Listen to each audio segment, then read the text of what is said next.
ठीक ठीक आहे. आहे, मग भाजप. ओके.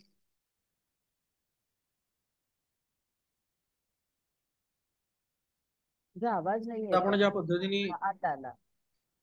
आता येतं, हा. ज्या पद्धतीने आपण सोशल आणि पॉलिटिकल फिलॉसॉफी आपण जी सुरू केलेली आहे, या अंतर्गत आजचा जो विषय आहे तो म्हणजे धार्मिक भेदभाव, रिलिजियस डिस्क्रिमिनेशन किंवा कास्ट डिस्क्रिमिनेशन.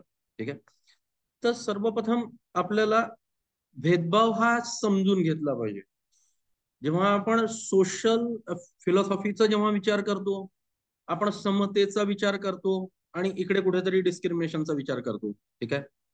भेदभाव तसंही समाजात हा एक वाईट प्रथा म्हणावं. आपण कोणत्याही बाबतीत आपण भेदभाव करायला नको. जर आपण समता आणि न्यायाची गोष्ट करतो तर भेदभाव हा शब्दच यायला नको. पण तरीही आपल्याला समाजात दिसत आहे, आपल्याला रिलिजियस म्हणजे धार्मिक भेदभाव आपल्याला खूप मोठ्या प्रमाणात झालेले आपल्याला दिसत आहे. सो आज आपण थोडंसं याच्यावर प्रकाश टाकणार आहे आणि ज्या पद्धतीने आपण धार्मिक भेदभाव बघतोय त्याच पद्धतीने आपण काय म्हणते कास्ट डिस्क्रिमिनेशन म्हणजे जातीच्या संदर्भात पण भेदभाव, आता खूप सारे पॅरामीटर्स येईल इथे. डोक्याला झिंझिण्या येणारेही प्रश्न किंवा शब्द येण्याचे चान्सेस येऊ शकतात. याकरिता की खूपदा असं होतं आहे ना, की अरे यार तू माझ्या जातीबद्दल कारण की आपल्या जातीच्या बांधवांनाच घेतो. ठीक आहे. किंवा मला तर त्यांनी सोडूनच दिलं का, तर माझी जात त्याच्यापेक्षा वेगळी आहे किंवा माझा धर्म वेगळा आहे. इथनं सुरुवात या सगळ्या गोष्टींना होते. सो आपण जर धर्मनिरपेक्ष जर राष्ट्र आपण जर म्हणतोय तर याचा आपण खरंच विचार करायला पाहिजे. सो धार्मिक भेदभाव, रिलिजियस डिस्क्रिमिनेशन हा आपण म्हणतोय की समाजातील सर्वात गंभीर समस्यांपैकी एक अशी समस्या आहे. लोकांच्या धार्मिक श्रद्धा, परंपरा आणि ओळख यावर आधारित भेदभाव केला जातो. काय म्हणतोय? धार्मिक श्रद्धा, ठीक आहे, त्यांच्या परंपरा आणि ओळख यावर आधारित आपण भेदभाव करताना दिसत आहे, ज्यामुळे समाजात हिंसा, अन्याय आणि असहिष्णुता वाढते.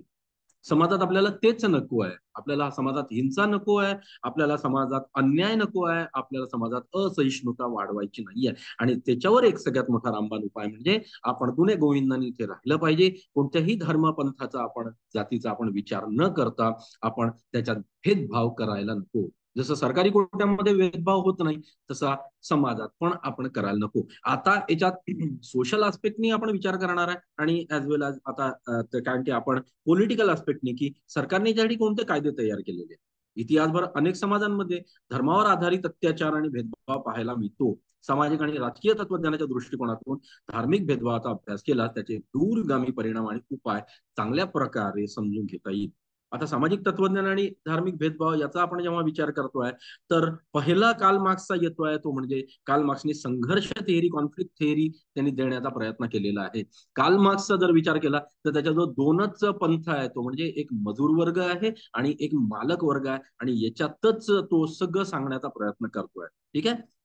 मार्क्सच्या मते धर्म हा शोषणाचे साधन आहे. म्हणून त्यांनी मागेही बोलून ठेवलं होतं की धर्म ही काय अफूची गोळी आहे. अफू म्हणजे अफीम ज्याला म्हणतात, ज्यानी माणसाला इंटॉक्सिकेशन येतं. इंटॉक्सिकेशन म्हणजे माणसाचे सगळे इंद्रिय शिथिल होतात. ज्या पद्धतीने एक आपण जर अल्कोहोल जर आपण आता प्राशन केलं तर ज्या पद्धतीने सगळं नमनेस येतं. ठीक आहे. तसं तर तो म्हणतो की जेव्हा जेव्हा कारण ते समाजाला असं नमनेस आणायचं आहे, शांत करायचं आहे किंवा एका चॅनलाइज करायचं आहे तर मग धर्माची अशी गोळी देऊन द्या आणि लोक त्या पद्धतीने वेडे व्हायला लागतात. म्हणून तुम्ही पीके पिक्चर आता पहा तर तुमच्या हे लक्षात येईल की आपण जे काही बोलतोय आणि किती सटीक हे सगळं तिथे सांगण्याचा प्रयत्न केलेला आहे. सो शोषणाचे साधन तो म्हणतोय. बोल लवकर. कोणता? बीपीएडचा? तर ठीक आहे ना, तर 3-3 पेज काढ. 3-3 पेज पुन्हा अटॅच कर. ठीक आहे. मार्क्समध्ये धर्म हा शोषणाचे साधन आहे. सत्ताधारी वर्ग धार्मिक तत्वांचा वापर करून दुर्बल घटकांना नियंत्रण ठेवतात. पहा पुन्हा दोन वर्ग, एक सत्ताधारी वर्ग, एक मालक वर्ग आणि दुसरा मजूर वर्ग. तर धार्मिक तत्वांचा वापर करून खालच्यांना तो दाबून ठेवण्याचा प्रयत्न करतो किंवा तिथे त्याला अफूची गोळी देतो किंवा धर्माची गोळी देतो आणि त्या घटकावर नियंत्रण ठेवतो. उदाहरणार्थ काही समाजामध्ये धार्मिक अल्पसंख्याकांना दुय्यम नागरिक मानले जाते, त्यांना समान संधी दिल्या जात नाही. आता हेच आपल्याही समाजात दिसत होतं आणि त्याच्यामुळे बाबासाहेब आंबेडकर म्हणा किंवा आणखी बाकीच्या लोकांनी म्हणा जे काही एवढे आंदोलन केले, सोशल रिफॉर्मर्स आपल्या इथे तयार झाले, त्याच्या मागचं महत्वाचं कारण म्हणजे हेच दुसरा आहे एमिली डुरेखेमचा, तो आहे काय म्हणते स्ट्रक्चरल फंडामेंटलिझम, संरचनावादी दृष्टिकोन. समाजातील धर्म हा एक महत्वाचा घटक त्यांनी म्हटलाय, जो एकता आणि मूल्य प्रदान करतो. आता धर्म किती महत्वाचा आहे हे आता आपल्या सगळ्यांनाच माहिती आहे. आणि आपण जर तत्वज्ञान शिकतोय तर या सगळ्या, पण धर्म आपण प्राचीन काळी धर्म कर्म या अर्थाने घ्यायचं, आज आधुनिक आहे धर्म या रिलिजियस या अर्थाने घेण्याचा प्रयत्न होतो. आणि तिथनच या सगळ्या गोष्टी, म्हणजे आपण जर बेसिक आपले जर सोडले नसते किंवा आपण आपले बेसिक जर लक्षात ठेवले असते तर आपल्या लक्षात येईल की या सगळ्या गोष्टी झाल्याही नसत्या. पण जेव्हा धर्मावर आधारित भेदभाव होतो तेव्हा समाजातील स्थिरता धोक्यात येते. उदाहरणार्थ धार्मिक गटामधील संघर्षामुळे राष्ट्रातील शांतता आणि विकासात अडथळा निर्माण होतो. राष्ट्रात शांतता जर भंगत असेल, आत्ताच पहा ना, आत्ताच 4 दिवसा पहिले किंवा 8 दिवसा पहिले मागच्या आपल्या नागपूरमध्ये जे काही घडलेलं आहे, कर्फ्यू लागला आणि हे सगळं काय आहे? रिलिजियस डिस्क्रिमिनेशनच आहे ना. या सगळ्या गोष्टींचा आज आपण विचार करायला हवा. सिम्बॉलिक इंटरनॅशनलिझम, जॉर्ज मीडचा त्यांनी सांगण्याचा प्रयत्न केलेला आहे. या संदर्भात ते म्हणतात, धार्मिक भेदभाव हा प्रतिमा आणि भाषा याद्वारे वाढतो. धार्मिक भेदभाव कशामुळे वाढतोय म्हणतो तो? प्रतिमा आणि भाषा यामुळे. आता पहा, भाषेवरही आधारित आपल्याकडे प्रांत आहे आणि त्यामुळेही तिथे काय म्हणते धार्मिक भेदभाव वाढतो. उदाहरणार्थ, विशिष्ट धर्माच्या लोकांविषयी चुकीच्या गोष्टी प्रचारात आणणे, त्यांना नकारात्मक विशेषण देणे, मागच्या काळांमध्ये खूप झालेलं आहे. म्हणजे साधा आपण काय म्हणते शिखांपासून तर बाकीच्या धर्मांविषयी आता आपण बोलू नये, पण तत्वज्ञानी आहो आपण, या सगळ्यांवर ओव्हरकम करून आपण या सगळ्यांचा विचार केला पाहिजे. ठीक आहे. यामुळे समाजात धार्मिक गटामधील दरी वाढते आणि हीच आपल्याला कमी करायची आहे, तत्वज्ञ म्हणून किंवा तत्वज्ञाचा विद्यार्थी म्हणून. राजकीय तत्वज्ञान आणि धार्मिक भेदभाव. सामाजिक करार सिद्धांत, social contract theory, John Locke, Rousseau आणि हॉब्सनी दिलेली आहे. जॉन लॉक म्हणतो, याने धार्मिक सहिष्णुतेचा विचार मांडलाय आणि प्रत्येक व्यक्तीला स्वतःच्या श्रद्धेनुसार जगण्याचा अधिकार आहे. आपल्याही भारतात आपल्या प्रत्येक धर्मानुसार, प्रत्येक जातीनुसार तुम्ही आपले समारंभ हे करू शकता आणि प्रत्येक धर्माला, जातीला तेवढंच महत्व आहे. म्हणजे कोणतीही जात, धर्म, पंथ हे काय उच्च नाही आणि नीच पण नाही, हेच इथे त्यांनी सांगण्याचा प्रयत्न केलेला आहे. म्हणजे आजपासून काही वर्षा पहिले जॉन लॉक सारखे जे काही फिलॉसॉफर्स होते, अनुभववादी तत्वज्ञ होता, त्यांनी पण हेच विचार आपल्याला समाजात सांगितलेले दिसत आहे. पण इतिहासात अनेक ठिकाणी हा अधिकार नाकारण्यात आला आहे. उदाहरणार्थ, काही देशांमध्ये अल्पसंख्याक धर्मीयांना सार्वजनिक नोकऱ्यांमध्ये संधी मिळत नाही. बघितलंय तुम्ही, गल्फ कंट्री किंवा आणखी बाकीच्या कंट्रीज मध्ये जा, तिथे त्यांच्या धर्माच्या लोकांनाच नोकऱ्या मिळतात. पण सुदैवाने खूप चांगलं आहे की आपलं धर्मनिरपेक्ष राष्ट्र आहे आणि त्याच्यामुळे आपल्या सगळ्याच धर्मपंथांना इथे नोकऱ्या मिळतात, नोकऱ्यांच्या संधी मिळतात आणि सगळ्याच बाबतीत, सगळ्याच जागी आपल्या इथे धार्मिक भेदभाव होताना दिसत नाही. पण तरी काही काही गटांमध्ये आपल्याला दिसतोय, ज्याचा विचार आज आपण इथे करणार आहे. लोकशाही आणि धार्मिक समानता. लोकशाहीमध्ये सर्व धर्मांना समान स्थान असायला हवे हे आदर्श आहे. कशाला कॉन्स्टिट्यूशन मध्ये लिहूनच दिलेलं आहे, पण तरी आपण तसं वागतो आहे का? नाही. कुठे ना कुठेतरी डिस्क्रिमिनेशन होताना दिसत आहे. पण काही ठिकाणी बहुसंख्याकांना धर्मप्रेम वाद वाढतो आणि धार्मिक अल्पसंख्याकांच्या भेदभावाला समोरे जावे लागते. हा, माझ्या धर्माचा आहे, माझ्या पंथाचा आहे, अरे अपना आदमी है असं म्हणून आपण त्याला जवळ करतो आणि दुसऱ्याला दूर लेखण्याचा प्रयत्न करतो, जेव्हा की दुसऱ्यामध्ये त्याच्यापेक्षाही जास्त किंवा चांगलं कॅलिबर असू शकतं. जॉन स्टुअर्ट मिल म्हणतो, व्यक्ती स्वातंत्र्य आणि धर्म, त्यांनी व्यक्ती स्वातंत्र्यावर पुरस्कार केलेला आहे आणि तो म्हणतो की धर्माला जर मी इथे जोडलं तर काय होतं. ऑन लिबर्टी या ग्रंथात त्यांनी असं सांगून ठेवलेलं आहे की प्रत्येक व्यक्तीला स्वतःच्या श्रद्धा ठेवण्याचा आणि प्रचार करण्याचा अधिकार आहे. हा फंडामेंटल राईट आहे की मी माझ्या धर्माचा प्रचार करावा किंवा त्याच्यावर श्रद्धा ठेवावी. धार्मिक भेदभाव हा लोकशाही मूल्यांना आणि व्यक्ती स्वातंत्र्याचा भंग करतो. व्यक्ती स्वातंत्र्याचं भंग का बरं होतं? तर रिलिजियस डिस्क्रिमिनेशन होतं आणि लोकशाही मूल्यांमध्ये असं चालत नाही. अमर्त्य सेन, जे आधुनिक ज्यांना भारताचे आहे आणि ज्यांना नोबेल पारितोषिक मिळालेला इकॉनॉमिस्ट आहे, ते म्हणतात सामाजिक न्याय आणि संधी समानता. त्यांच्या मतानुसार कोणत्याही व्यक्तीला त्यांच्या धर्मामुळे संधीपासून वंचित ठेवणे चुकीचे आहे. तो त्या धर्माचा आहे पण कॅलिबर आहे आणि मी त्याला घेत नाहीये, चुकीचं आहे ना. जसं शिक्षण, आरोग्य सेवा आणि राजकीय प्रतिनिधित्व यामध्ये धार्मिक भेदभाव झाल्या संपूर्ण समाजाचा विकास थांबतो. किती मोठं स्टेटमेंट आहे. समाजाचाच विकास थांबतोय. मग याच गोष्टींचा आपण का विचार करत नाही? म्हणजे आपण रेशियल किंवा आपण काय म्हणते आपण रिलिजियस आपण डिस्क्रिमिनेशन करतो आणि माझा बांधव आहे आणि त्याच्यामुळे मी त्याला संधी मी नाही देणार तर कोण देणार असं म्हणून आपण त्याचं कॅलिबर बघत नाही. आणि हे कॉर्पोरेट कल्चरमध्ये खरंच दिसत नाही आहे आपल्याला. कॉर्पोरेट कल्चरमध्ये असं दिसत आहे की जसं आयटी सेक्टर आणि बाकीचे तुम्ही सेक्टर पहा, इंडस्ट्री, बाकीच्या इंडस्ट्री पहा, ऑटोमोबाईल इंडस्ट्री पहा, ठीक आहे, त्याच्यात हे दिसतंय की ज्याच्यात कॅलिबर आहे, मग ते हे नाही पाहत की अरे तो कोणत्या जातीचा आहे, तो कोणत्या धर्माचा आहे, तो कोणत्या पंथाचा आहे, तो स्त्री आहे की पुरुष आहे, हेही पाहिल्या जात नाही. म्हणजे कॉर्पोरेट सेक्टर याला खरंच एक छान उत्तर आहे. पण सरकारमध्ये अशा पद्धतीचं प्रोव्हिजन आपण करून ठेवलेलं आहे. आता तेव्हाची ती परिस्थिती होती. म्हणजे डॉक्टर बाबासाहेब आंबेडकरांनी जेव्हा ही सगळी घटना लिहिलेली असेल आणि काही अल्पसंख्याक किंवा काही दुर्बल घटक आहे त्यांना थोडंसं अपलिफ्ट करण्याचा प्रयत्न केला, जेव्हा त्यांना वर आणण्याचा प्रयत्न केला, कारण की ते एकदम डिप्राईड होते, वंचित होते, त्यांना दाबून ठेवण्यात आलेलं होतं, ते त्यांना वर द्यायचं आहे, तर मग कुठेतरी कन्सेशन दिलं पाहिजे. आणि या कन्सेशनच्या नावावर मग काय म्हणते भेदभाव व्हायला लागले. आणि मग हळूहळू माझा माणूस म्हणून मग त्याच्यात तेवढी पोटेन्शियलिटी आहे, कॅलिबर आहे की नाहीये याचा विचार न करता माझा माणूस तिथे चढायला लागला. आणि मग सगळं समाज म्हणा किंवा ती परिस्थिती वाईट व्हायला लागली. का वाईट व्हायला लागली? कारण की त्याला ते कामच जमत नसे ना. पण ठीक आहे ना, भाऊबंदकीमुळे तो येऊन गेला आणि त्याच्यामुळे सगळं नासत गेलं. चला, तर आपण आता समोर बघू धार्मिक भेदभावाचे प्रकार आणि त्यावर उपाय. आता धार्मिक भेदभाव किती प्रकारचे आहे आणि त्याच्यावर आपण काय रेमेडी देणार आहे ते आपण इथे बघण्याचा प्रयत्न करू. कायदेशीर धार्मिक भेदभाव. काही देशांमध्ये धर्माच्या आधारावर कायदे तयार केले जातात. आहे ना, अजूनही जे मॉमेडियन कंट्री आहे किंवा ख्रिश्चनाइज कंट्री आहे किंवा जे पर्टिक्युलर जे बौद्ध कंट्री आहे, तिथे त्यांच्याच धर्माच्या आधारावरच तसे कायदे केले जातात. सगळ्यात महत्वाचं उदाहरण जर घ्यायचं असेल तर आपल्या बाजूचं पाकिस्तान किंवा बांगलादेशचं उदाहरण घेता येईल. तिथे जो धर्म आहे त्या धर्मानुसार, अकॉर्डिंग टू त्या धर्मानुसारच कायदे बनलेले आपल्याला दिसत आहे. हिंदूंसाठी तिथे कायदे नाही आहेत. हेच आपल्याला इथे सांगायचं आहे. उदाहरणार्थ काही इस्लामिक देशांमध्ये गैरमुस्लिम नागरिकांना समान हक्क दिले जात नाहीत. काही ख्रिस्ती देशांमध्ये चर्चला विशेष सवलती दिल्या जातात. उपाय एकच आहे, सर्व नागरिकांनी समान कायदे तयार करणे.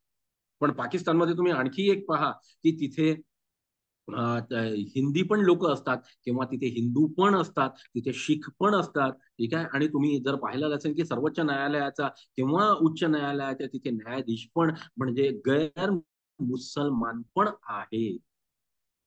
काही क्षेत्रांमध्ये आपल्याला असं दिसतं पण सगळ्या क्षेत्रांमध्ये असं दिसत नाही. आता तुम्ही पाकिस्तान ही राष्ट्र सोडा आणि थोडंसं इंटेरियर मध्ये जा, तुमची सौदी अरब आणि इथे तिथे तर सगळे मुसलमानच आहेत. त्याच्यामुळे आपल्या माणसाला तिथे किती स्थान मिळतं. पण तुम्ही हेही पाहिलं की जगाच्या खूप मोठ्या मोठ्या म्हणजे जसं अमेरिका आहे, ब्रिटन आहे, फ्रान्स आहे, आणखी बाकीच्या याच्यात तुम्ही पाहाल की हिंदू लोक पण मेयर पासून तर काय म्हणते उपराष्ट्रपती पर्यंत पदावर चढलेले आपल्याला दिसतात. कशाला, ऋषी सुनकचं केवढं मोठं उदाहरण आहे. तो भारतीय होता, ठीक आहे, त्याच्या व्यतिरिक्त तो हिंदू होता आणि तो तिथला पंतप्रधान बनला, ठीक आहे. म्हणजे इथे आपण असं म्हणू शकतो की रॅशियल किंवा आपल्या रिलिजियस डिस्क्रिमिनेशन होताना दिसत नाही. पण सगळ्या क्षेत्रांमध्ये होतं का? असं नाहीये. सामाजिक आणि सांस्कृतिक धार्मिक भेदभाव सामाजिक पातळीवरही केला जातो. उदाहरणार्थ काही ठिकाणी विशिष्ट धर्माच्या लोकांना सार्वजनिक ठिकाणी प्रवेश नाकारला जातो, जे प्राचीन काळी होत होतं ना. आणि त्याच्यासाठी बाबासाहेब आंबेडकरांना म्हणा किंवा महात्मा फुल्यांना म्हणा किंवा बाकीचे सोशलिस्ट म्हणा किंवा ऍक्टिव्हिस्ट म्हणा, यांना स्ट्रगल करावं लागलं आणि समाज परिवर्तन करावं लागलं. हेही आपण विसरायला नको. म्हणजे आजपर्यंतचा आपण जर इतिहास पाहिला तर हे आता आपल्याला दिसतं, पण आधुनिक काळात तसं दिसत नाही. तुम्ही कोणत्याही मंदिरात तुम्ही कोणत्याही धर्माचा आणि पंथाचा माणूस जाऊ शकतो. ओके.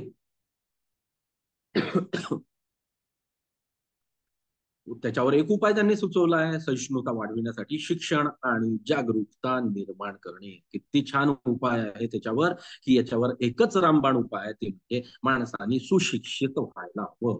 ज्या क्षणाला माणूस सुशिक्षित होईल, ज्या क्षणाला माणूस एज्युकेटेड होईल, ज्या क्षणाला माणूस उच्च होईल, या सगळ्या गोष्टींनी त्या क्षणाला माणूस या सगळ्या गोष्टींपासून हळूहळू दूर व्हायला लागेल. ठीक आहे. त्याच्यानंतरचा आहे आर्थिक धार्मिक भेदभाव. धार्मिक गटांना रोजगार किंवा व्यवसायामध्ये संधी मिळत नाही. ठीक आहे. उदाहरणार्थ काही ठिकाणी विशिष्ट धार्मिक गटांना सरकारी नोकऱ्यांमध्ये भागीदारी दिली जात नाही. त्याच्यावर उपाय एकच आहे, रोजगार आणि अर्थव्यवस्थेमध्ये समान संधी उपलब्ध करून देणे.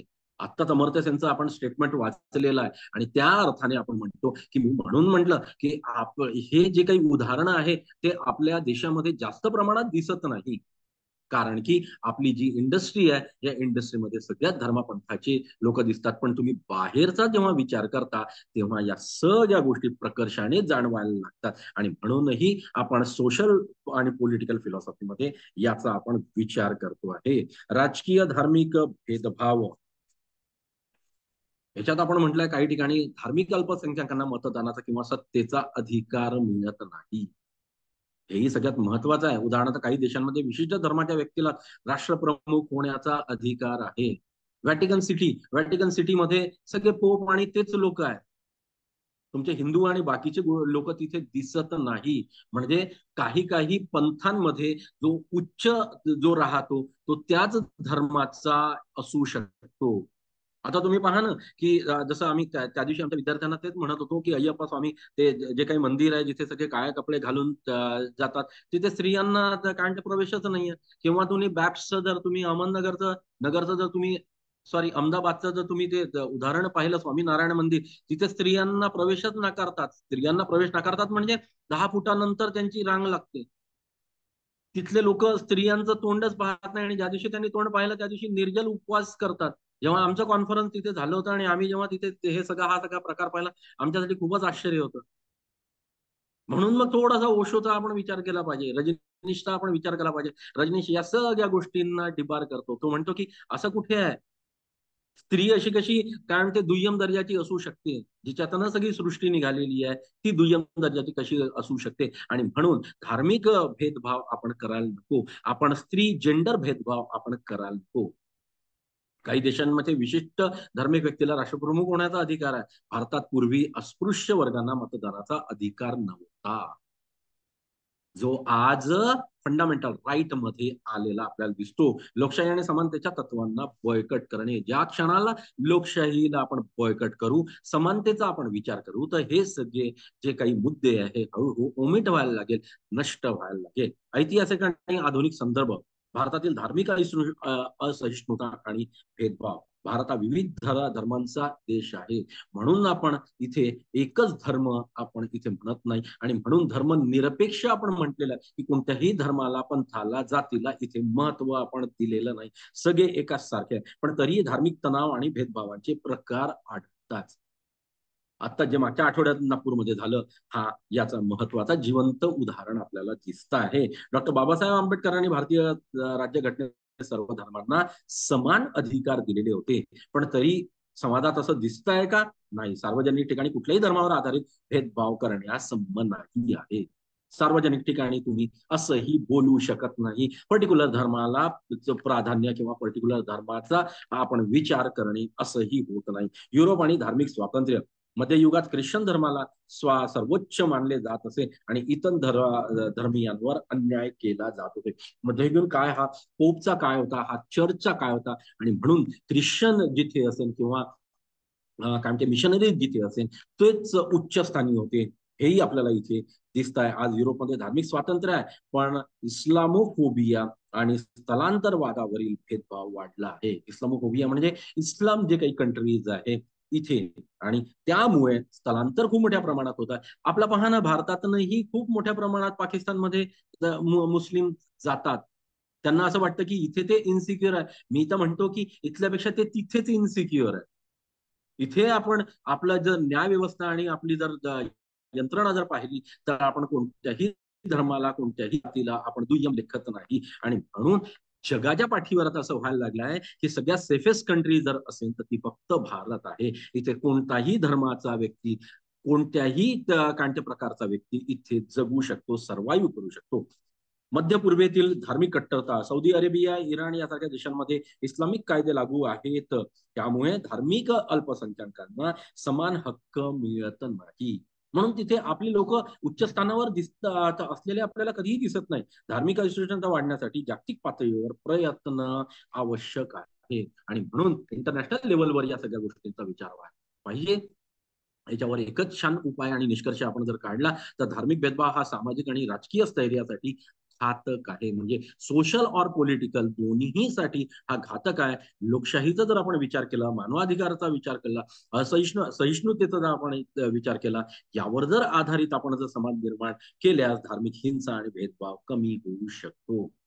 तो खूप कमी प्रमाणात आपल्या भारतात आहे, पण तरी तुम्ही महाराष्ट्रात आणि तुम्ही नागपूर सारख्या जागी राहता, तुम्ही जर अशा जागी जा जिथे फक्त एकच धर्माचे आणि पंथाचे लोक असतात, तिथे हा हा प्रश्न खूप मोठ्या प्रमाणात आवासून उभा असलेला आपल्याला दिसतो. शिक्षण, कायदे आणि सर्वसमावेशक धोरण याचा अवलंब करून धार्मिक समानता आणि शांतता प्रस्थापित करणे आवश्यक आहे. शिक्षणच या सगळ्यांवर रामबाण उपाय आहे. म्हणून आपण असं म्हणू शकतो, सर्व धर्म समान आहे आणि प्रत्येक व्यक्तीला आपल्या श्रद्धेनुसार जगण्याचा पूर्ण अधिकार आहे. आपण तो अधिकार कोणापासूनही हिरावायला नको. आता ज्या पद्धतीने आतापर्यंत आपण धार्मिक डिस्क्रिमिनेशन आपण भेदभाव पाहत होतो, त्याच पद्धतीने आता आपण जातीय भेदभाव रेशियल डिस्क्रिमिनेशन पण बघणार आहोत. हा भारतीय समाजाच्या जडणघडणी खोलवर रुजलेला आपल्याला हे तर आता धर्माच्या बद्दल बोलत होतो आतापर्यंत. आता आपण थोडंसं खाली येऊ तर आपण जातीवर येऊ. खूपदा आपण या संदर्भात आपण जातीवाचकही बोलायला सुरुवात करतो. मग माझ्या जातीचा माझा माणूस आहे तो असंही आपल्याला समाजात बोललेलं दिसतं. ते याचेच उदाहरण आहे. जाती व्यवस्था ही भारतासह अनेक देशांमध्ये सामाजिक, आर्थिक आणि राजकीय असमानतेचे मूळ कारण ठरली आहे. जातीच्या आधारे भेदभाव केल्याने सामाजिक हिंसा, सोशल व्हायलन्स, अन्याय आणि बहिष्करणाच्या घटना वाढतात. सोशल व्हायलन्स का होतोय? कारण की आपण जसं तुम्ही बोडो आणि तुम्ही तिकडचा जर सेव्हन सिस्टर्स आणि तिकडचा जर तुम्ही अरुणाचल प्रदेश आणि तिकडचा जर विचार केला, ठीक आहे, आसाम, मिझोराम आणि हे, तर तिथे खूप मोठ्या प्रमाणात आपल्याला या सगळ्या प्रश्नांची कारण ते हे सगळे प्रश्न आवासून उभे असलेले दिसत आहे. आणि त्याचा विचार जेव्हा आपण करतो तेव्हा जेव्हा आपण हे सगळं आपल्या तत्वज्ञानामध्ये शिकतो किंवा सोशो पॉलिटिकल फिलॉसॉफीमध्ये शिकतो, तेव्हा लक्षात येतं की अरे किती मूर्खासारखे ते लोक वागतात. पण ते लोक नाही मानत ना तसं. मग याचा विचार आपण इथे करायला हवा. जातीच्या आधारे भेदभाव केल्याने सामाजिक हिंसा वाढते, अन्याय आणि बहिष्करणाच्या घटना वाढतात. सामाजिक आणि राजकीय तत्वज्ञानाच्या दृष्टिकोनातून जर आपण विचार केला तर जातीय भेदभाव समजून घेणे आणि त्यावर उपाय शोधणे आपल्यासाठी खूप महत्वाचे आहे. आता सामाजिक तत्वज्ञान आणि जातीय भेदभाव आपण बघू. ठीक आहे, पुन्हा कार्ल मार्क्सची संघर्ष थेअरी, कॉन्फ्लिक्ट थेअरी आपल्याला दिसत आहे. मार्क्सच्या मते समाज दोन गटांमध्ये विभागला जातो, एक शोषक आणि शोषित. म्हटलं ना, एक मालक आणि मजूर. एक शोषक आहे, शोषक म्हणजे मालक वर्ग आहे जो शोषण करतोय, आणि दुसरा आहे तो शोषित आहे, तो म्हणजे मजूर वर्ग आहे. आणि तिथनं डिस्क्रिमिनेशन व्हायला लागतं. मालकाचा मुलगा शेवटी मालकच बनतो, त्याच्यात पोटेन्शियलिटी असो किंवा नसो. ठीक आहे, मार्क्सच्या मते समाज दोन गटांमध्ये आपण विभागलेला दिसतोय. जाती व्यवस्था ही उच्च वर्गाने सत्ताधारी गट दुर्बल गटांना नियंत्रणात ठेवण्यासाठी निर्माण केली गेलेली आहे. आता उच्च गट आपण तुम्ही जर पाहिला तर पॉलिटिकल मध्ये आपल्याला तुम्हाला एक उच्च गट दिसतोय. म्हणजे पॉलिटिशियनचा मुलगा पॉलिटिशियनच बनतो आणि तो खालच्या ज्या काही जाती व्यवस्था आहे किंवा जातीचे लोक आहेत त्यांच्यावर आपला अन्याय करत असतो. ते त्यांचे वोट बँक असतात, त्यांच्यासाठी ते तेवढं काही करतात आणि पुन्हा त्यांच्या त्या वोटवर ते पुन्हा काय ते निवडून येतात. तुम्ही कशाला, तुम्ही आता आपण असं बोलू नये, पण जर तुम्ही समाजात जर पाहिलं तर प्रत्येकांचे एक वेगवेगळे वोट बँक आहे. मग तो जातीचा आहे ना, तर त्यांनी त्याच काय म्हणते पक्षाला त्यांनी वोट द्यावा. तो या जातीचा आहे ना किंवा या कम्युनिटीचा आहे, त्यांनी याच पक्षाला वोट द्यावा, असंही आपल्याला समाजात दिसत आहे, जे की सगळ्यात चुकीचं आपल्याला आहे. उदाहरणार्थ भारतातील उच्च जातींनी शतकानुशतके दलित आणि मागासवर्गीयांना शिक्षण, संपत्ती आणि राजकीय सत्तेपासून दूर ठेवले होते. जी कालची परिस्थिती होती, ठीक आहे, ज्याच्यावर सोशल रिफॉर्मर्सनी खूप मोठा स्ट्रगल करावा लागला, खूप मोठी मेहनत घ्यावी लागली आणि त्याच्यानंतर त्यांनी काय केलेलं आहे, याच्यावर ओव्हरकम मिळवलेला आहे, याच्यावर मात केलेली आहे आणि समाजात आज आपल्याला तसं दिसत नाही. आणि म्हणूनच कॉन्स्टिट्यूशन मध्ये स्पेशल अमेंडमेंट म्हणा तेव्हा ते लिहून ठेवलेलं आपल्याला दिसतं आहे. एमिली डुर्किमचा संरचनावादी दृष्टिकोनही इथे आपण बघणार आहोत. प्रत्येक समाजात काही सामाजिक संरचना असतात ज्या व्यवस्थेचा भाग असतात. प्रत्येक समाजात काहीतरी एक आपला काहीतरी एक सिस्टीम असते. प्रत्येक जातीची एक आपली सिस्टीम असते. त्यांच्या प्रथा परंपरा कोड असतात आणि त्या पद्धतीने ते जगण्याचा प्रयत्न करतात. पण जेव्हा या संरचनेमुळे काही गट सतत अन्यायाला समोर जातात तेव्हा सामाजिक अस्थिरता निर्माण होते. हीच आपल्याला जेव्हा मी डिप्राइव्ड क्लास विषयी बोललोय, दलितांचा क्लास विषयी बोललोय, दलिताच्या क्लासला वर्गांना जेव्हा दाबून ठेवण्यात आलेलं होतं, तिथली परिस्थिती जेव्हा आपण पाहिली तर आपल्याला या प्रश्नाचं आपल्याला उत्तर मिळतं. उदाहरणार्थ अस्पृश्यता पद्धतीमुळे भारतात सामाजिक विभाजन झाले, ज्यामुळे अनेक सामाजिक चळवळी निर्माण झाल्या. हे आता आपण इतिहासामध्ये पाहू शकतो.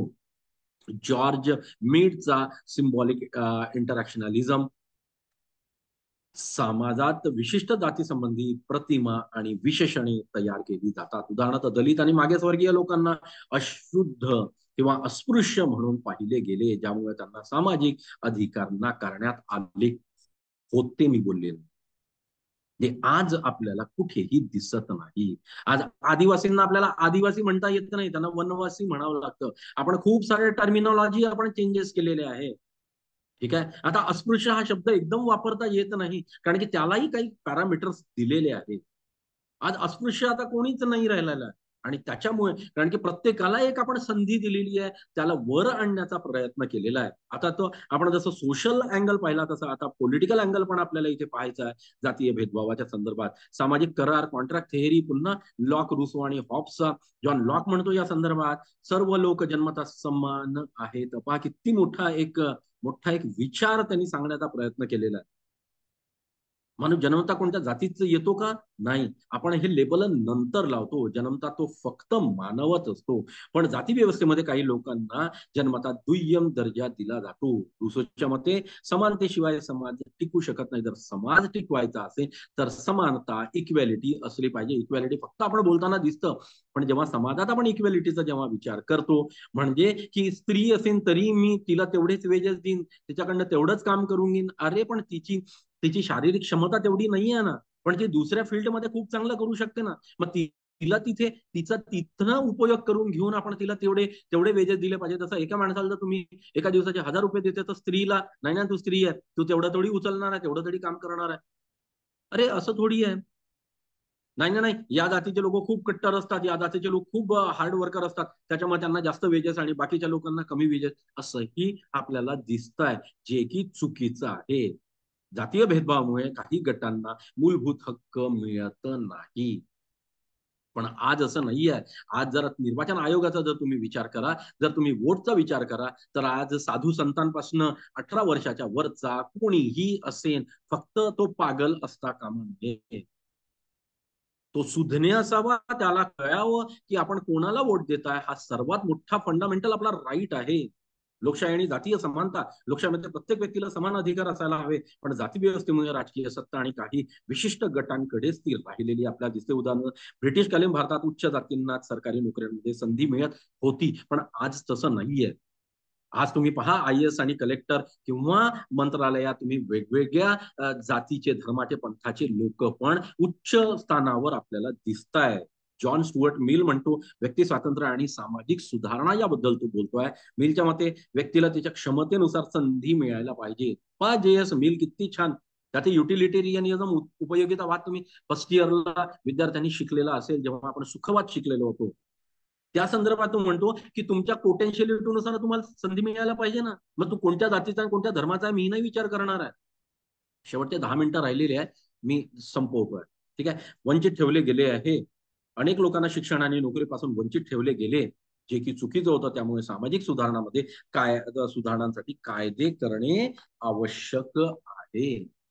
मग असे कायदे आपण करायला हवे, अशा अमेंडमेंट आपण करायला हवे की जिथे कोणत्याही धर्माचा, पंथाचा आपण विचार करणार नाही. अमर्त्य सेन ते या संदर्भात म्हणतात सामाजिक न्याय आणि संधी समानता केपेबिलिटी अप्रोच नुसार तो म्हणतात व्यक्तीला तिच्या क्षमतेनुसार संधी मिळायला हव्यात. यांचं पण तेच मत आहे. पण जातीय भेदभावामुळे दलित आणि मागासवर्गीयांना शिक्षण आणि आरोग्य सेवा, सामाजिक प्रतिनिधित्व मिळत नाही.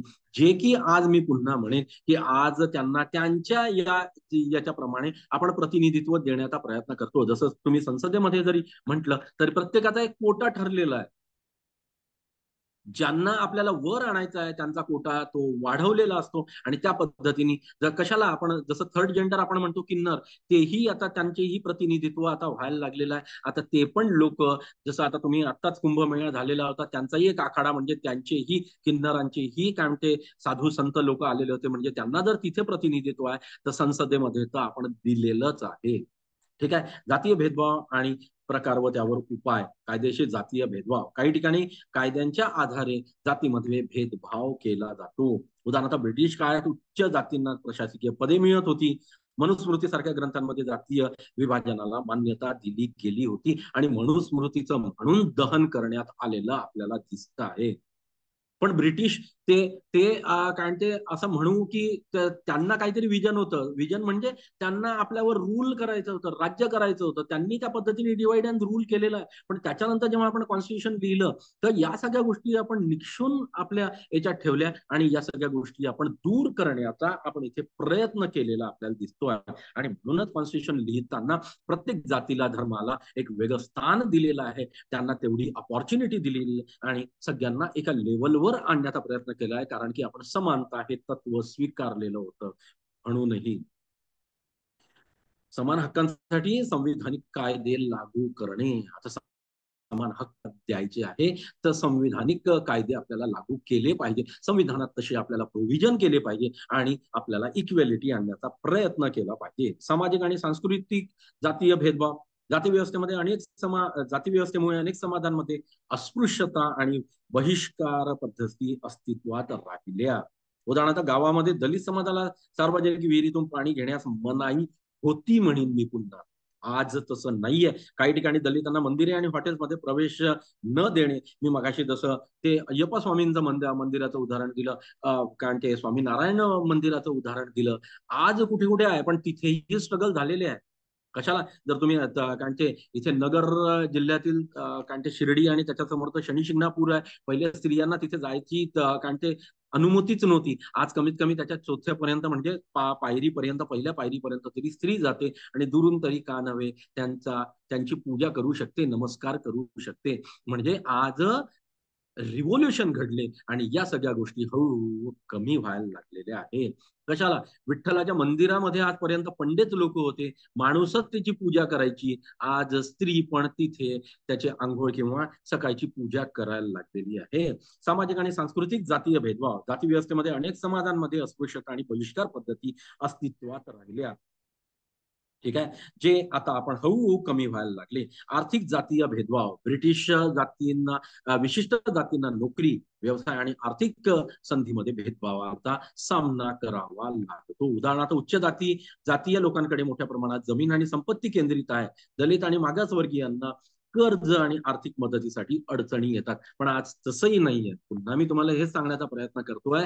काही प्रदेशांमध्ये असेल, आज बँक सगळ्यांनाच त्यांच्या केपेबिलिटी आणि त्यांच्या ट्रॅक रेकॉर्ड म्हणा, त्यांचा सिबिल रेकॉर्ड म्हणा किंवा त्यांच्याजवळ असणारे जे काही कागद आहे याच्यावरनं त्यांना समान संधी देते आणि प्रत्येकाला कर्ज देतच आहे. दलित आणि मागासवर्गीयांना कर्ज मिळायला लागलेले आहे. याच्यावर एकच उपाय आहे, आर्थिक आरक्षण आणि विशेष सहाय्य योजना. सरकारने किती साऱ्या योजना लागू केलेल्या आहेत. म्हणजे याच्यावरती रेमेडी आहे या सगळ्या प्रश्नांवर.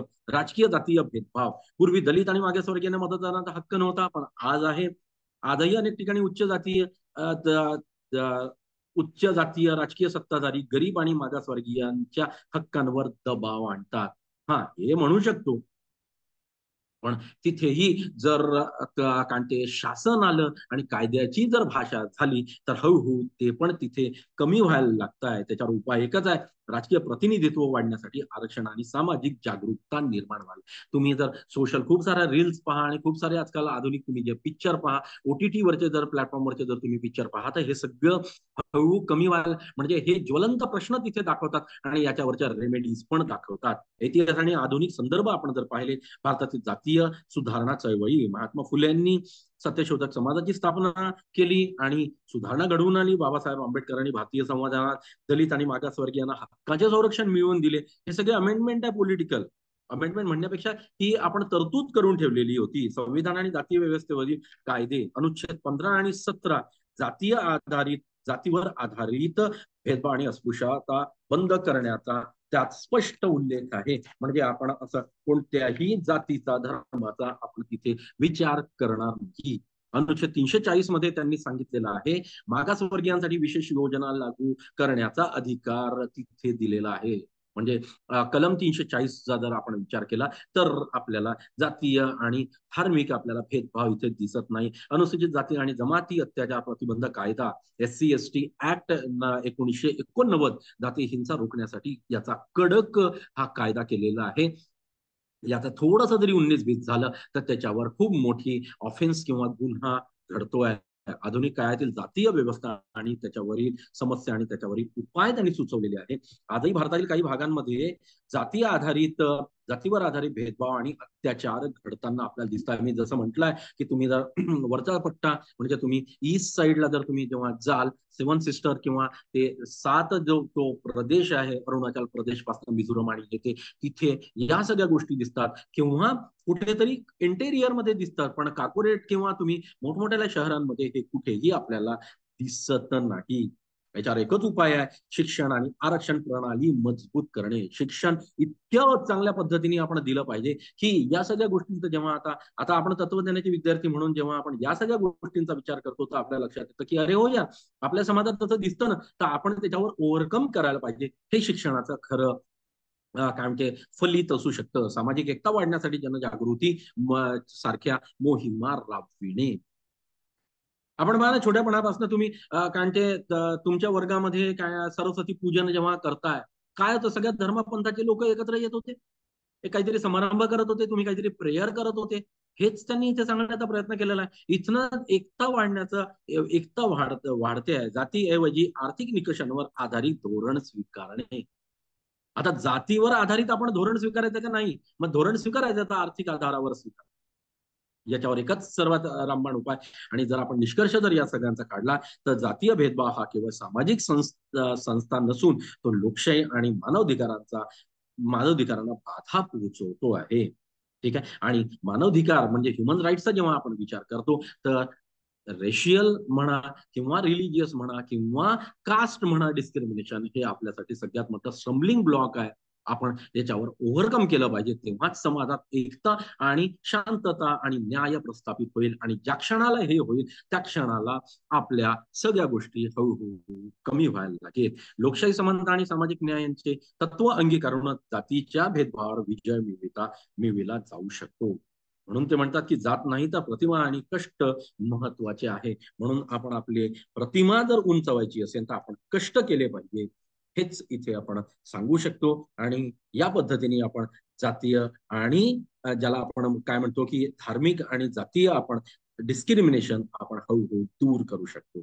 आणि ही आपली महत्वाची भूमिका आहे कारण की आपण तत्वज्ञानाचे विद्यार्थी आहोत आणि याच्यावर आपण विचार करायलाच.